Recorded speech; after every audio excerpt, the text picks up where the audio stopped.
Let me talk to the ladies here. I'm going to start with them. Find out if you guys want dictatorship. Wacha tuongee na Mkamburi. Mkamburi kwanza tuambie. Wewe unataka dictatorship? Are you with Mankush on this? Should I hold the mic? Okay. Not really. But I think what he's trying to say ni mwanaume akanyage mguu chini. If I can paraphrase what he's saying. The fact that saizi tumekuwa, you know, it's like the man hana sauti. Sasa anything yenye yeye anasema mimi pia I'll be in a position to challenge it. So I'm not pro dictatorship, but I'm pro the man knowing his place. Na unajua once the man knows his place, automatically the woman submits, and it goes back to all those strings attached: financial responsibility, emotional, physical, kila kitu. Like you have to be an entire package. Alafu hapo hakutakuwa na kelele. Kwa hivyo unasema soft dictatorship? Not really soft dictatorship. Just know your place. Kanyaga mguchi. Ushaisikia leo wanasema mwanaume amekaliwa. It's because wewe aujui, you know, you're making half baked rules. Like this can apply, this cannot apply. Unataka tuende out, alafu tab ati we are going to do Dutch because you know unalipwa mimi nalipwa so to share bill. Hakuna, hiyo ni upuzi.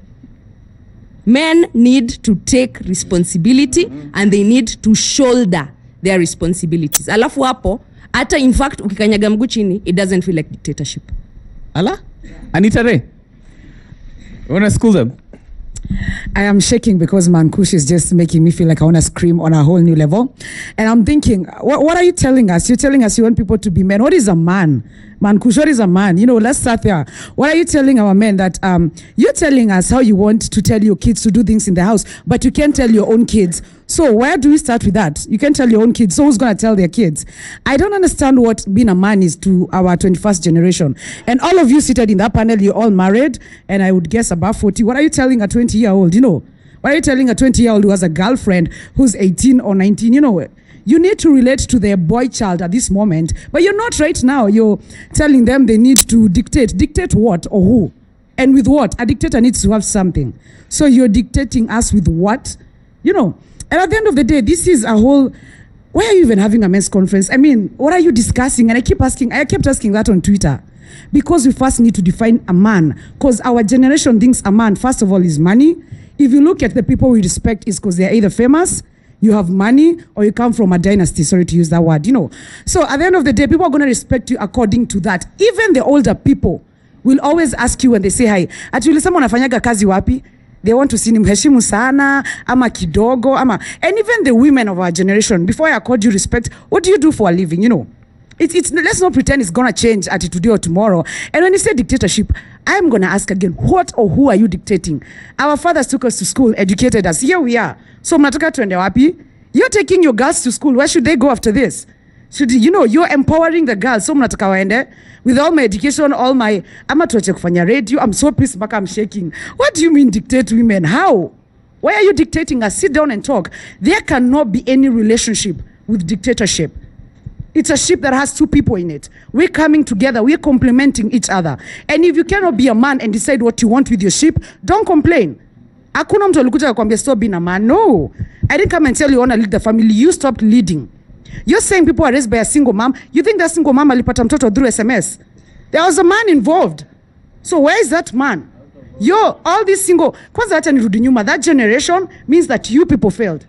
There are no men in that generation. That's why we have people who are single parents. I want to take a few responses from gentlemen over here. There's a point of order by one of the men back there. Oh yeah, I'm saying everyone is gonna get a chance. I know everyone is gonna get a chance. Let's start here.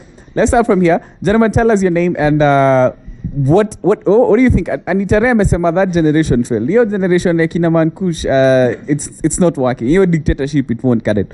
Tell us your name and what you think about this. Dhuku wa Jega. Ugaini uduire. What am I saying? My name is Dhuku, son of Jenga. Culture is God.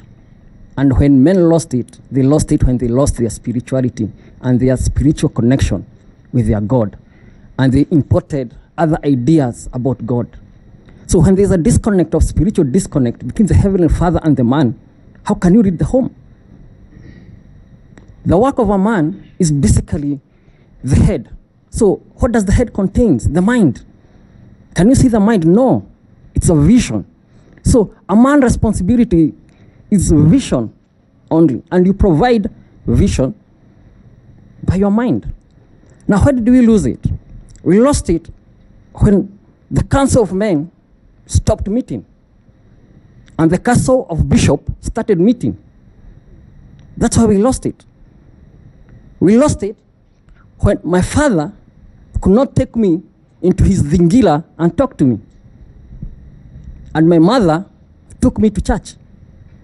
That's why we lost it. That's why manhood lost it.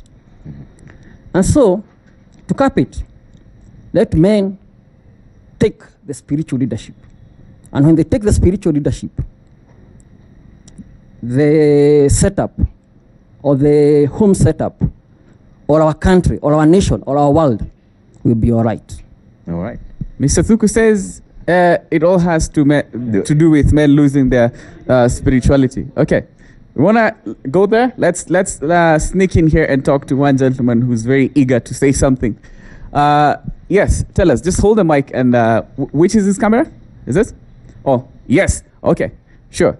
Tell us what you think about that. My name is Eric. Just one concern. There's a problem that arises from the word go. Nowadays, the culture changed. And you find out that our fathers there before, we used to go to their workplaces, kibarua, mali baba anafanyia kazi. But nowadays, the white collar jobs, you cannot go with your kid at your workplace. So in as much as Pastor Kure is saying that, how can you go and hunt and bring something at home? Nowadays you can't.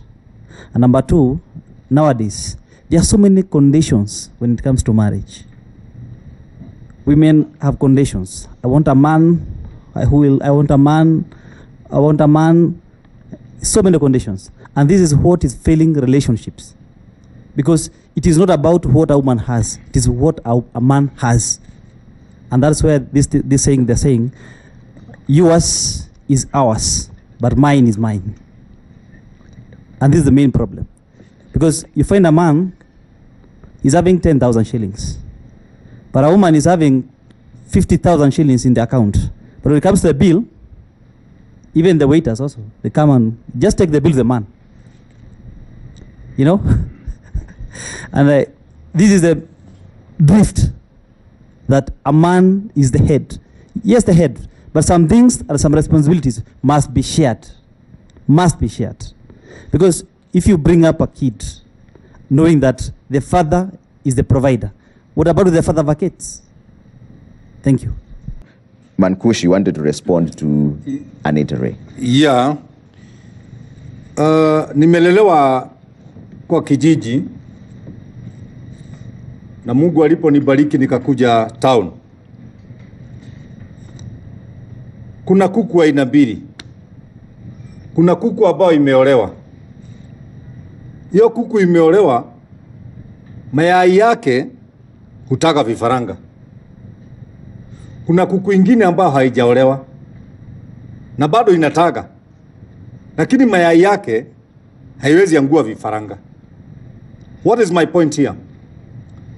Mwanaume nataka ajue kitu moja, na wanaume mlio hapa mjue kitu moja.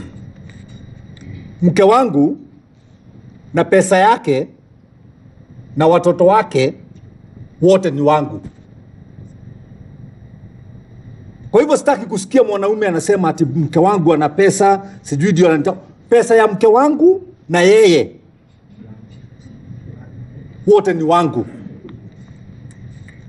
Wakati nisema about dictatorship hapa ya mwanaume, si kusema dictatorship ati uue ama uchape. No. But she must know. Kwangu, she is not my sister. Ni mke wangu. Mimi siko kwao. Ni yeye ako kwangu. Lazima anitii. Lazima. Why? Kwa sababu I'm also responsible. Wanaume wengi ambao wanawake wao hawawatii is because they are not responsible. Siwezi kula nyama nje nikuje nyumbani nikinuka nyama nikule ugali na mboga. No, nikikula nyama nje lazima nikuje na kanusu. You see? Number 2, wanaume wote wajue kitu moja.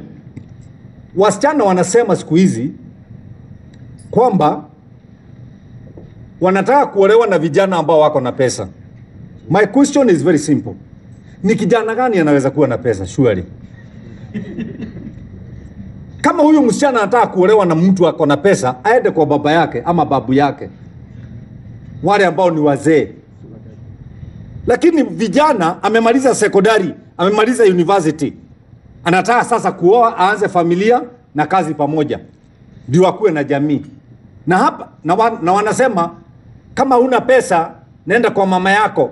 Let me tell ladies, na mnisikie vizuri. Hawa masponye ambao mnasema mtaenda kwao, watawapatia vitu 3. Either mimba ama uabort ama ugonjwa. Those three things. Okay. Turudishe roe mukaro. Okay.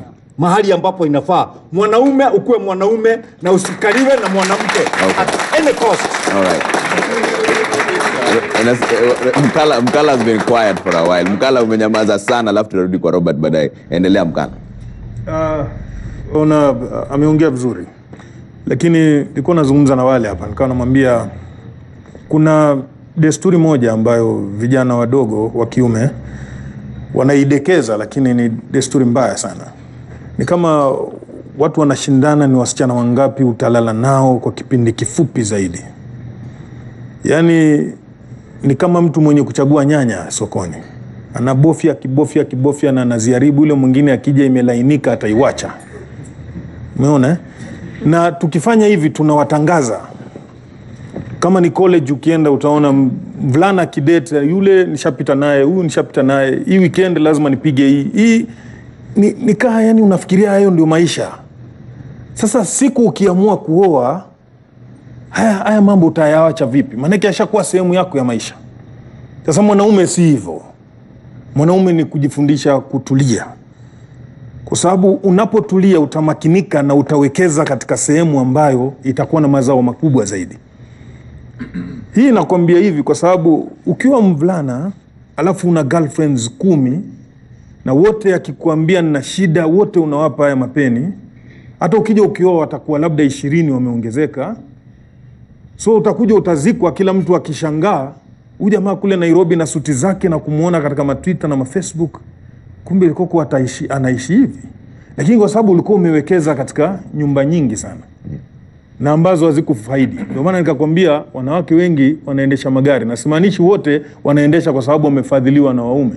Lakini kuna waume wengine hapa mjini wanaamua kwa misingi ya vichwa vya chini kufaidisha wanawake. Si wapo?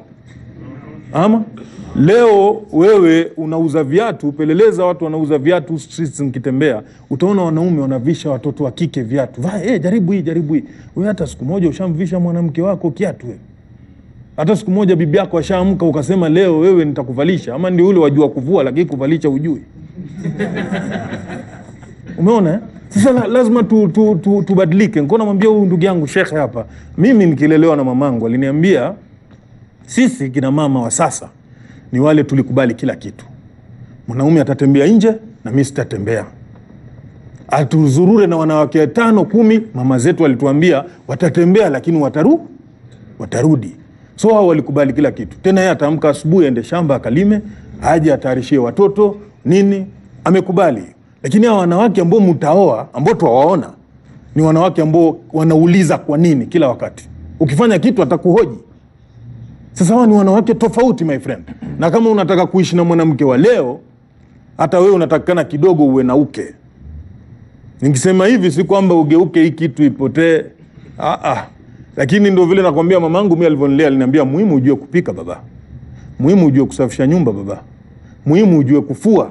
Kwa sababu mwanamke ambaye utakuja kukutana naye humjui. Na wengi hapa labda washalishuhudia hilo. Mwanamke wa sasa unaweza kwenda mahali ukachelewa, ukifika amezima taa, hata alilala. Chakula alikula na hata aliosha vyombo. Lakini hiyo ndio message yake ya kukwambia my friend, huu ujinga utaendelea. Ambao mamangu mimi hakuwahi kufanyia babangu kitu kama hicho. Waelewa? Babangu hakuweza karudi saa 7, lakini mama tena ataamka tena saa hiyo ndo atasonga ugali. Alafu atamwekea hapo hapo kwa kiti akisinzia mzee ale amalize na aende alale. Hawa na wake wa sasa, my friend, ni nuclear. Ukifanya hivi atafanya kitu kingine, hata utafika ameondoka, ameenda kwao, ameenda kwa sistake, ata react. So ni wanaume tu kiubeba ni uwe na hekima nyingi sana. Mtu unampa kete moja, unamla 3. Unajifanya mpumbavu. Ndio huyu jamaa ukasikia akiingia nyumbani amebeba kitu. Hivyo ndio sisi tulivyofundishwa, my friend. Mwanamume arudi mkono mtupu. Hii pesa uliokuwa mwambie yule mwanamke, hii ni ya maziwa, hii ni ya mkate, saa nyingine umpi ndio wajua mimi naweza kuja na mkate na maziwa. So nikimpa itabidi nije na nyama na sina nyama. So maziwa na mkate nitakuja nayo. Okay. Kusudi ukirudi kama mwanaume urudi na kitu kwa mkono.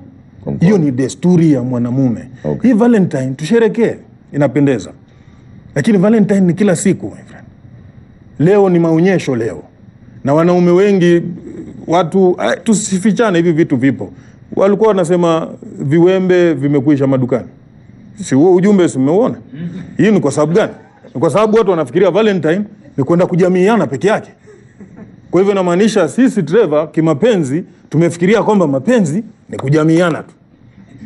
Hatufikirii mapenzi ni kusema leo hii mtoto wangu klasi yake watoto wako 30. Najua mtoto wangu yuko class 3, yuko class 2, katika darasa lao wako wanafunzi 30. Mimi kama baba acha ninunue apples 30 niende shule kwa mtoto nimwambie ganyiza watoto wenzako leo hawa ndio Valentines wako. Umesherehekea vizuri. Kwa nini tusifikirie hivi? No. Kwa nini tufikirie tu kwamba tuweza tukapiga ngono? Unaona?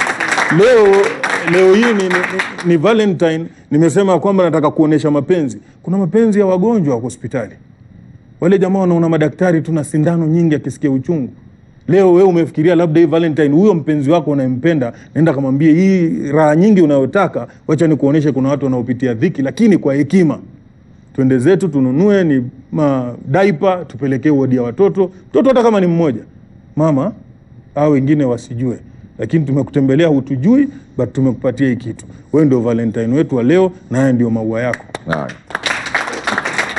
Yani tuanze kufikiria tofauti. Safi. Lakini tumefika Trevor mahali yani hii mi kitu imeniuma ya hii Valentine. By 70% watu wanaongea kuhusu ngono. Okay. Katika mitandao. Watu wanafikiria vile leo watalalana tu. Hawafikiri vile wataganyiza mapenzi ambayo Mungu amewajalia. Why? Okay. Na wanaume ndo tumechangia historia. Sasa tukiongea tujue ni sisi ndio tumekuja nao. Maana yake hii mashini ya ngono tumeibeba sisi. All right. Dr. Wale,